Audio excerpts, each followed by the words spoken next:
నమస్తే, welcome back to our channel. ఎలా ఉన్నారండి? అందరూ బాగున్నారా? నేనైతే బాగున్నానండి. మీరందరూ కూడా బాగుండాలని అయితే కోరుకుంటున్నాను. ఇవాళ ఈవినింగ్ క్లైమేట్ అనమాట. మేముండే ఏరియాలో అయితే ఇలాగా ఉంది. మేమున్న చోట క్లైమేట్ అయితే అసలు కొన్ని కలర్స్ లాగా చాలా డిఫరెంట్గా ఉందన్నమాట. ఇంకా ఈవినింగ్ అయితే వర్షం అలా పడుతూ ఉంటే పిల్లలైతే స్నాక్స్ అడిగారు. స్నాక్స్ కింద అయితే బ్రెడ్ అయితే తెప్పించాను. ఇంకా దాన్ని శాండ్విచ్ చేద్దామని చెప్పేసి అయితే క్యారెట్ అయితే ఇక్కడ గ్రేట్ చేస్తున్నాను అనమాట, పీల్ చేసేసి. ఇవి క్యారెట్ గ్రేట్ చేయాలంటే కొంచెం టైం పడుతుంది కదా, అందుకని చెప్పేసి ఇంకా పిల్లలు ఆకలి అంటున్నారనమాట. ఇంకా మా బాబునైతే గ్రేట్ చేసేయమని నేనైతే రిమైనింగ్ వర్క్ అయితే కంప్లీట్ చేద్దామని చెప్పేసి అయితే అనుకున్నాను. అంటే ఫాస్ట్గా కంప్లీట్ అయిపోతుంది కదా వర్క్ అని చెప్పేసి బాబుకైతే ఇచ్చేసాను అనమాట. తనైతే గ్రేట్ చేస్తున్నాడు. ఇంకా ఈలోపు ఏంటంటే నేను ఇంకా ఆనియన్స్, టొమాటో అవన్నీ కూడా కట్ చేసేసుకుంటే టైం అనేది సేవ్ అవుతుంది, వర్క్ అనేది కూడా ఫాస్ట్గా అయిపోతుంది కదా అని చెప్పేసి అయితే స్టార్ట్ చేశానండి. ఈ క్లైమేట్కి, వెదర్కి శాండ్విచ్ అయితే పిల్లలు బాగా ఇష్టంగా తింటారు కదా, అది క్యారెట్ అంటే హెల్తీ కూడా కదా అని చెప్పేసి దాన్ని ప్రిపేర్ చేద్దామనేసి అయితే డిసైడ్ అయ్యానమాట. అన్ని చోట్ల కూడా ఎక్కువ ఇప్పుడు వర్షాలు అవి పడుతూ ఉన్నాయి కదా, తుఫాను అలా వచ్చింది కదా.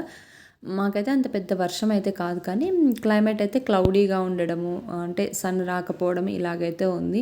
ఎలా ఉన్నా కూడా కొంచెము మూడీగా ఉంటాం కదా, క్లైమేట్ అలా ఉంది అంటే ఏ వర్క్ చేయాలనిపించదు, ఒక చోట కూర్చోవాలనిపిస్తూ ఉంటుంది, ఏ వర్క్ అస్సలు చేయాలనిపించదు కదా.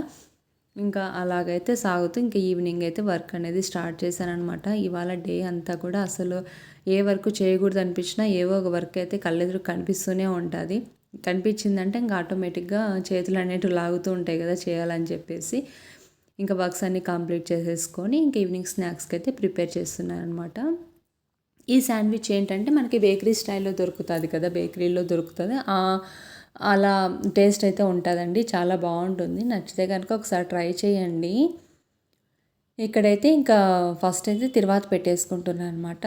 క్యారెట్, టొమాటో, ఆనియన్స్, చిల్లీస్ అన్నీ కూడా వేసేసుకొని జీలకర్ర, ఆవాలు అవన్నీ వేసేసుకొని క్యారెట్ అయితే వేసి ఇలాగ బాగా ఫ్రై చేసుకోవాలి వీటిని. దీంట్లోకి కొంచెం గరం మసాలా, కొంచెం ధనియాల పొడి, కారం పొడి అవి కూడా వేసుకోవాలండి. ఇంకా ఫైనల్గా కొంచెం కొత్తిమీరను, లెమన్ అయితే పిండేసుకుంటున్నాను అనమాట. దీనికి లెమన్ వేస్తే టేస్ట్ అనేది బేకరీ స్టైల్లో లాగా వస్తుంది అనమాట.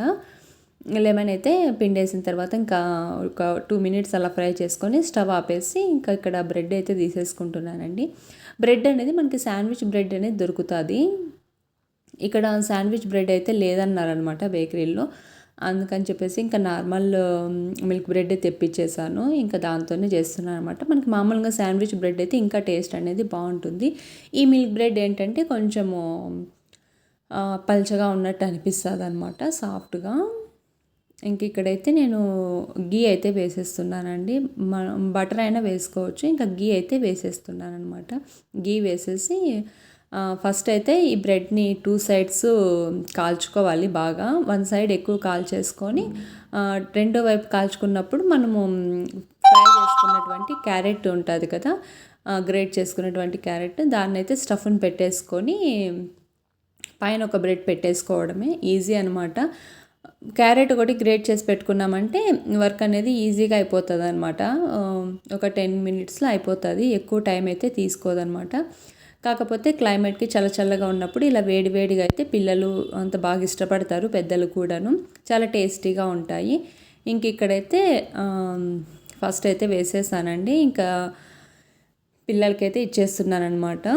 ఇలాగైతే కట్ చేసి దీన్ని మనం డైరెక్ట్గా అయినా తినేయచ్చు. కొంతమంది సాస్లు అయితే తింటారు, కానీ సాస్ కంటే ఇలా డైరెక్ట్గా తినేస్తేనే బాగుంటుంది. అంటే మనము chillies, red chilli powder, garam masala అన్నీ వేసాం కదా, టేస్ట్ అనేది కొంచెం డిఫరెంట్గా బాగుంటుంది అనమాట అలాగే తింటేను. ఇంకా రిమైనింగ్ అన్నీ కూడా అలాగే చేసేస్తున్నాను. ఇంకే ఈ వర్క్ అయిపోయిన తర్వాత ఇంకా వెంటనే టీకి అయితే పెట్టేశానమాట. ఇలా 1 by 1 అయితే ఇద్దరు పిల్లలకి, మా హస్బెండ్కి అయితే చేసిస్తుంటే వాళ్ళు తింటూ ఉన్నారనమాట. ఈ హాలిడేస్ ఏమో కానీ ఇంక అసలు 24 hours అంటే మార్నింగ్ నుంచి ఈవినింగ్ వరకు స్టవ్ దగ్గరే ఉన్నట్టు అనిపిస్తుంది, అస్సలు రెస్ట్ అనేది లేకోకుండా. ఇంకా తర్వాత టీ అయితే పెట్టేశానండి. ఇంకా వేడిగా టీ అయితే తాగితే బాగుంటుంది కదా, ఇలా శాండ్విచ్ కానీ బజ్జీలు కానీ ఏమన్నా స్నాక్స్ తిన్నప్పుడు వెంటనే టీ కొంచెం పడితే బాగుంటుంది. అందుకోసమని చెప్పేసి టీ అయితే పెట్టేశారనమాట. టీ పెట్టేసి ఇంకా రిమైనింగ్ పక్కన కొన్ని పనులు ఉంటే అవి కూడా కంప్లీట్ చేశాను. అంటే కిచెన్లో ఇంకా మనం ఏదైనా చేసాము అంటే వెజిల్స్ అయితే పడుతూ ఉంటాయి కదా, వాటన్నిటిని క్లీన్ చేశాను. ఇంకా పవర్ అయితే వెళ్ళిపోయిందండి. పవర్ అయితే మాకు అస్సలు సరిగానే ఉండట్లేదన్నమాట. 1 అవర్ ఉందంటే ఒక 4 అవర్స్ వెళ్ళిపోతుంది. ఇంకొక రోజు అయితే మార్నింగ్ నుంచి ఈవినింగ్ వరకు ఉండడం లేదు పవరు. ఇంకా పవర్ అయితే పోయింది. ఇంకా మరి ఎప్పుడొస్తుందో చూడాలన్నమాట. ఇంకా చీకట్లోనే ఒక్కొక్క వర్క్ అయితే కంప్లీట్ చేసేసుకుంటూ ఉన్నానన్నమాట. ఇంకా టీ తాగేసిన తర్వాత ఇల్లంతా కూడా చెత్తలు అయితే ఊడ్చేసుకుంటున్నానండి. ఇదైతే ఈరోజు ఈవినింగ్ బ్లాగ్ అనమాట. నిన్నటి ఈవినింగ్ బ్లాగ్ నచ్చితే కనుక లైక్ చేయండి. Please subscribe to my channel. మరొక మంచి వీడియోతో మీ ముందు ఉంటాను. Thank you for watching. నా రొటీన్ అనేది నచ్చుతుందా లేదో కూడా కామెంట్ చేయండి ప్లీజ్.